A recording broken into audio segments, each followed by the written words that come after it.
The following segment is sponsored by LT Gray Silver Corp., trading on the TSX Venture Exchange under the symbol ELS.V and on the OTCQX as EGRTF.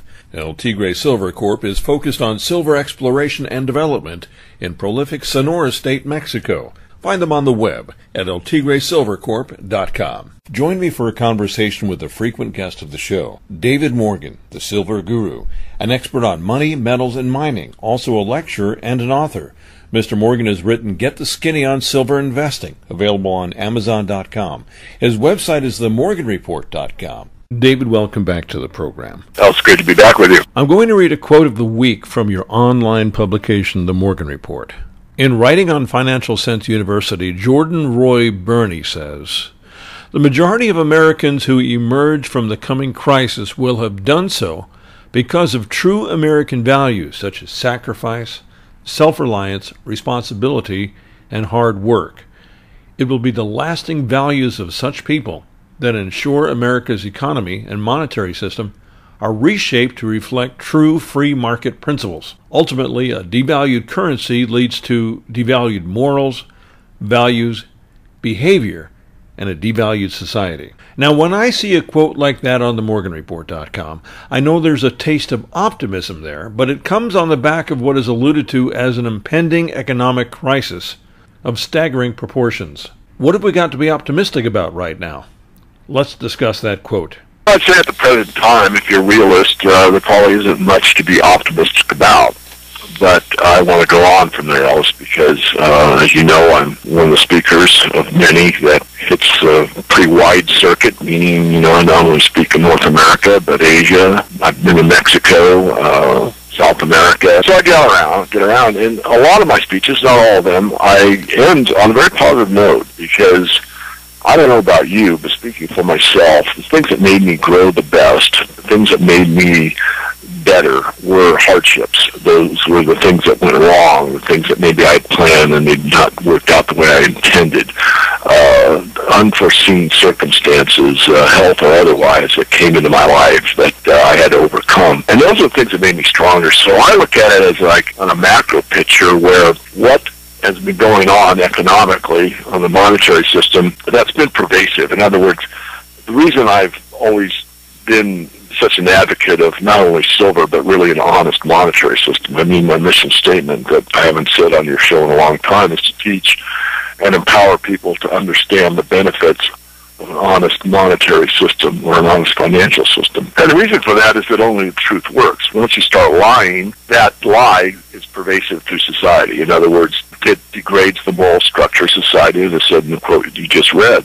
So what happens is people start chiseling on each other, cheating more, and they get away with it or think they can because it's from the top down. They know that this Orwellian structure that, war is peace, freedom is slavery is nonsense, but they don't feel any adherence to a high moral structure because the leadership, or should I say the rulers, because they're really rulers, they're not leaders. Leaders lead. No one's leading anyone anywhere. It's the ruling us. So, coming back on point, the human spirit is phenomenal. Look at everything positive that we've seen in the last 100 years. I mean, I come from an aircraft background, as you know, Ellis, and, 100 years ago, the Wright brothers were just getting off the ground, and now we're putting it on the moon and have the space shuttle and all this, and that's in about a 100-year time frame. So the human spirit, the human ingenuity, the will to succeed, all those things are unbelievable. I mean, people are far more powerful than most believe. Most people meet their expectations. They just aim too low. They don't aim high enough because the capability of the average person is far, far higher than what they believe it is. So I'm a huge believer in the people. I'm a huge believer in a constitutional republic where the people have a voice and are allowed. The best diversity is to allow everyone to be independent, to know how to critically think, how to question others, how to reach their own conclusions on a basis of logic. And none of this stuff is taught in school anymore, and it should be, in my view. I'm on a rant because I think, as bad as things get, I think that the idea for me is that as this untenable economic ruling class pushes down and more and squeezes the middle class, there will be some type of uprising, and hopefully it won't be a physical one, although it could be, and it probably will be in some areas. But I think we'll rise above it. I think it's the most interesting time to live, and of course my overused word. But again, I am a huge believer that the people at large are far more capable, and that we, the people, can come out of this thing on the other side, certainly not unscathed. There's going to be huge hardships, but I think a reigniting of what makes us important, what makes us great, and it's not if you've got the latest iPhone, and it's not what the Kardashians are doing on TV, and it's not all of this nonsense that's going on. When times get tough, you start to go much more inward, and even your speech changes, meaning that you speak more on matters that are more important, like who's got the freshest water, did you hear about so-and-so that knows how to do such and such, that type of thing. I'm being a little vague. The point is that you focus in, because all of a sudden, all this periphery stuff that was important 2 years ago doesn't even exist anymore. Is it going to get that bad? Yes, I think it may in some places. Who's got the best water? Doesn't that mean, in your opinion, we're going to have some sort of systematic societal collapse of some sort? I don't want to say it's complete. It is not going to be complete in my view. It's going to be intermittent. Some areas will be basically unscathed, and other areas will have. I mean, the water situation I just outlined is pervasive in third world countries. So that already exists. Is that going to happen in the United States? Or maybe, maybe not. But, just take a thought experiment. Let's say part of the electrical grid goes down. Well, if part of the electrical grid goes down, then you don't have pumps to pump the water supply. And if you're in a big city, then you've really got a water problem instantly. These things are not something I'm predicting as an absolute. I am predicting as an absolute an economic falling out and how it unravels. No one, including myself, knows how bad it'll get. And I am giving you the worst-case scenarios. A lot of stuff I say, Ellis, are at the extreme, because I am a deep thinker, and I do think at the extremes. I think of the zero case to the infinity case, and I look at the extremes, and by looking at the extremes, I usually can find a balance and come back in the middle, which is the more likely case. So very few things happen at what they call it the tail end of the bell curve, but they do occasionally, and I think we're going to be into that, and in some regions. So I want to be clear, it's certainly not a complete absolute. The whole country's in that kind of situation, looking for potable water. No, that's not the case at all. What I'm saying is that there, as an example, you're going to focus on things that are more important than what is your favorite TV show this week, that type of thing. How can the middle class rise up if they're being marginalized? Well, very good question. I think the only way to survive and really thrive is community. I mean, there's no way that the individual of and by himself or herself can just be the one and only. You have to work with other people. So with that in mind, it doesn't exclude the fact that you can be your best. So the idea of the American beginning was the rugged individualist. In other words, that the person that was able to do a lot of different things.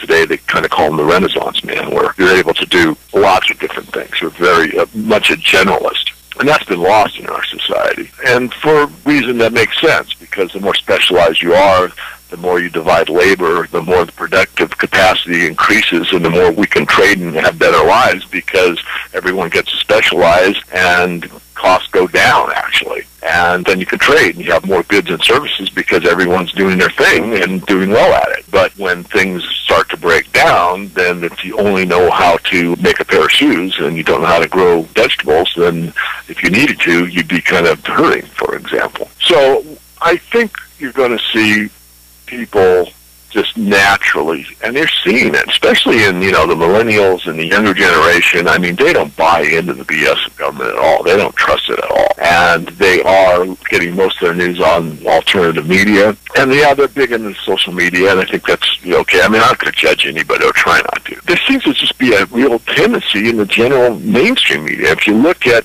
GMO foods as an example, you see that there's much more resistance to GMO food now than there ever was. And you see that there's a lot more farmers markets springing up than there ever was. And you find that people are talking about eating organic now. And there seems to be a shift. And the shift is going to what I would consider to be a higher consciousness, if you want to use that word. In other words, an idea that a human being needs the right nutrients and the right fuel. And what the mainstream corporate farms are producing with this pretty packaging and high-cost advertising is killing people, really. So that's an example. So I think the shift is happening. And most things do take place over time and a pace that, can be maintained. But occasionally there's that anomaly, where something happens rather rapidly and all of a sudden it's a huge shift very rapidly. People don't like change, period. And when it happens extremely rapidly and they have no control over it, it's very upsetting. And, of course, that's what's happening with the drums of the wars that are going on currently and seems to be increasing. So there's a lot going on, but still, back on point. Optimism, yeah. I still, as bad as it is, I think we can come out the other side more enlightened. Maybe, just maybe, we can go from third-generation human form to a fourth-generation. What I mean by that, when really the populace of the planet is enlightened enough where there are no rulers and there are leaders and there is peace. But, I think that's super idealistic, and I realize that, Ellis, but I don't know.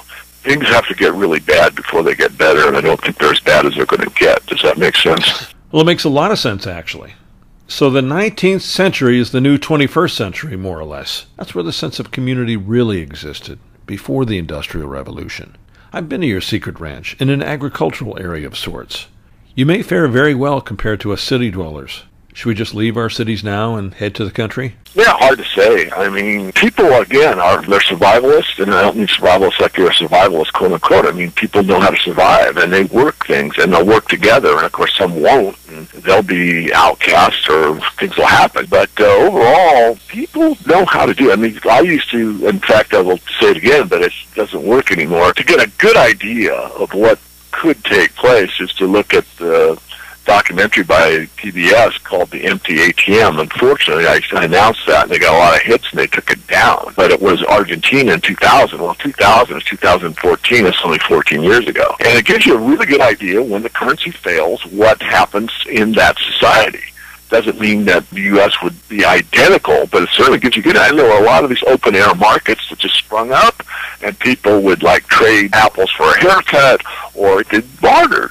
And they survived, and they worked with each other. And in a way, the community became tighter because they needed each other, and they realized that. And maybe they were a little more grateful for what they received in a barter situation. And a lot of the, again, high-end periphery type of stuff that we value so highly doesn't have as much value anymore because it doesn't function. So that was a really good documentary. It's one of my favorites for letting people know that in a collapse doesn't mean everything burns to the ground, doesn't mean a lot of things. People get these ideas that a collapse means everything, like a collapse of a house of cards, that it all falls down in the ground. No, it doesn't mean none of that happens in a financial collapse. All the wealth stays in place, all the roads, schools, buildings, oil wells, cornfields, etc., they're still there. What happens is there's a huge shift in what the ownership is. And of course, right now, the ruling class has ownership on just about everything, and they're not going to give it up very easily. So, interesting times again, but I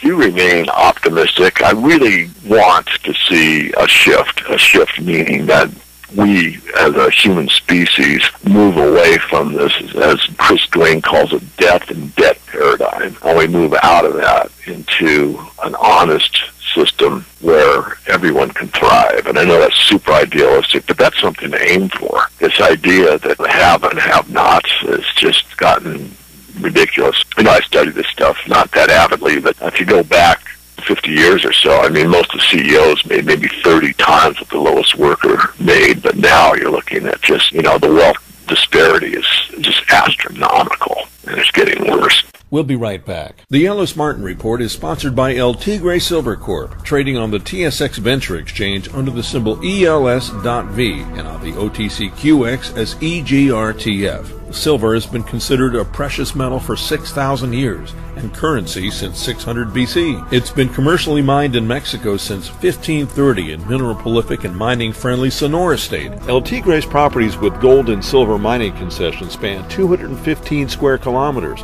or 83 square miles.